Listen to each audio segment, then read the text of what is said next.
किसान करे पुकार, प्रियंका गांधी अब की बार, नौजवान करे पुकार, प्रियंका गांधी अब की बार, प्रियंका गांधी यूथ कांग्रेस जिंदाबाद जिंदाबाद। नमस्कार, मैं हूं पंकज झा और आप मेरे साथ देख रहे हैं ऑफ द रिकॉर्ड।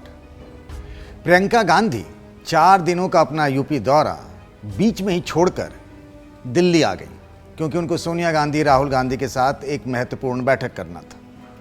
लेकिन 3 दिनों का उनके दौरे का लबोलुबाब जो रहा, उसमें यह था कि संगठन के पेच कसने हैं। लेकिन इसके साथ एक सवाल भी शुरू हो गया, एक बहस भी, कि क्या कांग्रेस पार्टी प्रियंका गांधी को यूपी चुनाव में मुख्यमंत्री पद का चेहरा बनाकर चुनाव लड़ेगी। ये सवाल उनके रायबरेली में भी उठने लगा है, जहां से उनकी मां सोनिया गांधी सांसद है। जिस हनुमान मंदिर में गांधी नेहरू परिवार जाता रहा है, जब भी प्रियंका, राहुल या सोनिया गांधी रायबरेली और अमेठी जाते हैं, तो रास्ते में चुड़वा में एक मंदिर पड़ता है हनुमान का, वहाँ ये लोग जाते रहे।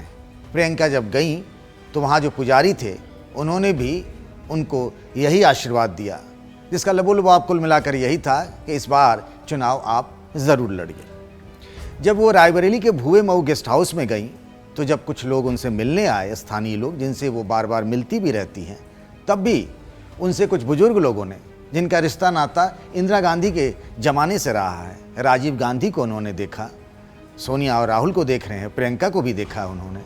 वो चाहते हैं कि रायबरेली के किसी भी विधानसभा सीट से प्रियंका गांधी चुनाव लड़े और पार्टी उनको मुख्यमंत्री का चेहरा प्रोजेक्ट करे।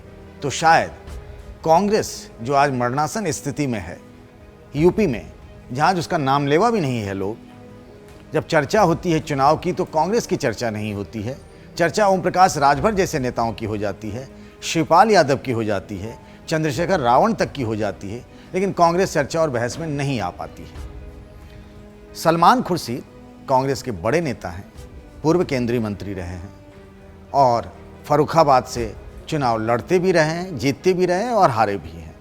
सलमान खुर्शीद ने भी आगरा में कुल मिलाकर यही बात कही कि प्रियंका गांधी को चुनाव लड़ना चाहिए और उनको चेहरा बनना चाहिए।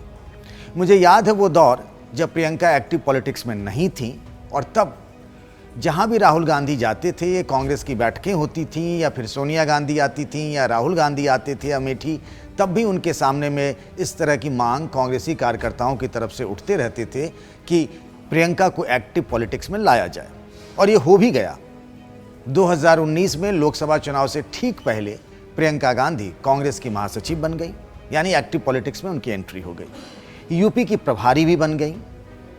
और इसी बात को लेकर कि जब ये चर्चा शुरू हुई है कि क्या प्रियंका गांधी यूपी में मुख्यमंत्री पद का चेहरा हो सकती हैं, तो कांग्रेस के एक सीनियर लीडर, जो कि कांग्रेस की आखिरी सरकार में मंत्री भी थे, मीडिया विभाग के चेयरमैन भी रहे यूपी कांग्रेस के, सत्यदेव त्रिपाठी, उन्होंने एक ट्वीट किया है।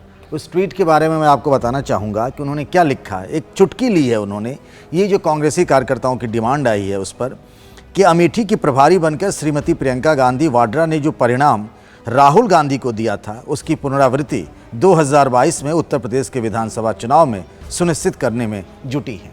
कहने का मतलब ये है कि 2019 में प्रियंका जो है कांग्रेस महासचिव बनी यूपी में, और उसके बाद क्या हुआ कि अमेठी से राहुल गांधी भी चुनाव हार गए। यानी कुछ लोग इस बात पर तंज भी कस रहे हैं, जो लोग ऐसे डिमांड कर रहे हैं, जो मांग उठा रहे हैं कांग्रेस के नेता और कार्यकर्ता, कि प्रियंका गांधी को सीएम पद का उम्मीदवार प्रोजेक्ट किया जाए। अब इसके नफ़ा नुकसान के बारे में हम जरा बात करते हैं। आज की तारीख में यूपी में बीजेपी एक मजबूत ताकत है, सबसे बड़ी पार्टी बनकर उभरी है। 2014 का लोकसभा, 2017 का विधानसभा चुनाव और 2019 का लोकसभा चुनाव भी जीत गई। उस हालात में जब एसपी, बीएसपी और आरएलडी तीनों मिलकर लड़ी थी बीजेपी के खिलाफ। दूसरी जो बड़ी पार्टी हो गई वो समाजवादी पार्टी हो गई, तीसरी पार्टी जो हो गई वो बीएसपी हो गई, और चौथे पर आ जाती है कांग्रेस पार्टी, जो अब दाएं का आंकड़ा भी नहीं। 7 विधायक जीते थे पिछली बार, जब वो समाजवादी पार्टी के साथ मिलकर कांग्रेस ने चुनाव लड़ा था। मुझे याद है कि 2017 में जब 2 लड़कों वाली बात आई थी, यानी राहुल गांधी और अखिलेश यादव, प्रशांत किशोर उस वक्त कांग्रेस के रणनीतिकार के तौर पर थे, और वो भी ये चाहते थे कि प्रियंका गांधी को एक्टिव पॉलिटिक्स में लाया जाए, उन्हें यूपी में कांग्रेस का चेहरा बनाया जाए। जब हम बात करते हैं कि चेहरा बनाने की, तो चेहरा क्या, मुख्यमंत्री का उम्मीदवार बनाने की। कांग्रेस पिछले 37-38 सालों से वहाँ पर सत्ता में नहीं है और धीरे धीरे वो हाशिए पर चली जा रही है। कांग्रेस के बड़े नेता एक एक कर पार्टी छोड़ते जा रहे हैं, कुछ लोग अब बीजेपी में जाना भी चाहते हैं, बात अभी बनी नहीं है। तो सवाल ये है कि अगर प्रियंका गांधी को प्रोजेक्ट कर दिया जाए तो क्या फ़ायदा हो जाएगा, क्या कांग्रेस का कायाकल्प हो जाएगा? आज के जो राजनीतिक हालात हैं यूपी में, ऐसा लगता बिल्कुल नहीं है, क्योंकि यूपी में वही पार्टी अच्छा कर सकती है जिसके पास अपना एक कोई सामाजिक आधार हो। जैसे आज की तारीख में बीजेपी ने बनाया है, उसके पास गैर यादव पिछड़ों का समर्थन है, अगड़ों का समर्थन है और साथ ही गैर जाटव दलितों का भी। बीएसपी को आप जानते हैं, बीएसपी के पास दलितों का अपना एक मजबूत आधार वोट है। उसी तरीके से समाजवादी पार्टी के पास देखें तो जिस MY समीकरण की बार बार चर्चा की जाती है, यानी मुस्लिम और यादव, तो यही कुल मिलाकर 30% तो यही हो जाते हैं। इसके अलावा भी उसे अन्य बिरादरी का समर्थन मिलता रहा। लेकिन अगर यही हाल देखें कांग्रेस के पास, तो आज की तारीख में उसके हाथ खाली हैं।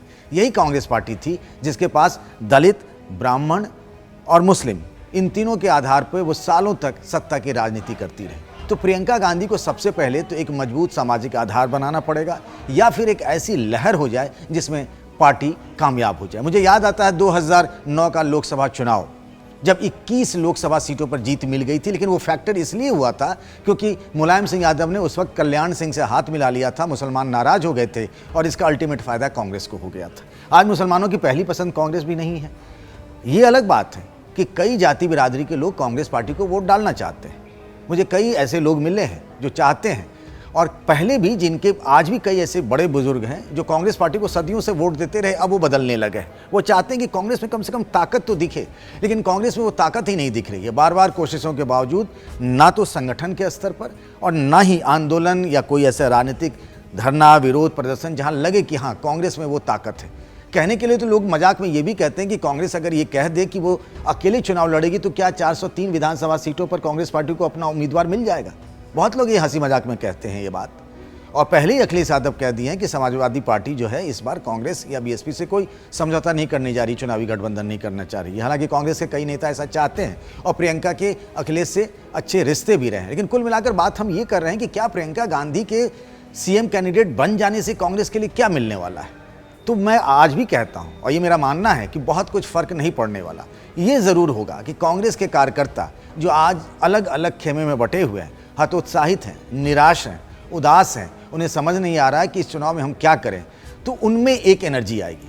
उनमें लगेगा कि हाँ लड़ने का एक मादा है, क्योंकि उनके सामने प्रियंका गांधी का चेहरा तो आज भी प्रियंका है, लेकिन वो मुख्यमंत्री पद के तौर पर होंगी। अगर वो रायबरेली सीट से लड़ेंगी तो ऐसा लगने लगा ना आजकल कि चूंकि राहुल गांधी ने अमेठी आना छोड़ दिया, वो वायनाड चले गए, सोनिया गांधी बीमार रहती हैं, रायबरेली उनका आना जाना एक तरीके से बंद हो गया है। तो ऐसा लग रहा है ना कि ये दोनों इलाके जो कांग्रेस से कभी गढ़ हुआ करते थे, यहाँ तक कि सुल्तानपुर से कांग्रेस के सांसद चुन लिए जाते थे, वो ऐसा लगता है कि कांग्रेस के लिए वो इलाका अनाथ हो गया है। अगर प्रियंका ने विधानसभा चुनाव लड़ने का फैसला किया, जैसे कि चर्चा है कि वो अगले लोकसभा चुनाव में रायबरेली या अमेठी में से किसी एक सीट से चुनाव लड़ सकती हैं, तो अगर यहाँ से विधानसभा चुनाव से शुरुआत कर दी जाए तो शायद उस इलाके में कांग्रेस की पकड़ पहले से बेहतर होगी। लोगों को लगेगा कि हाँ कोई तो है हमारे बीच में लड़ने भिड़ने वाला, हमारी सुनने वाला।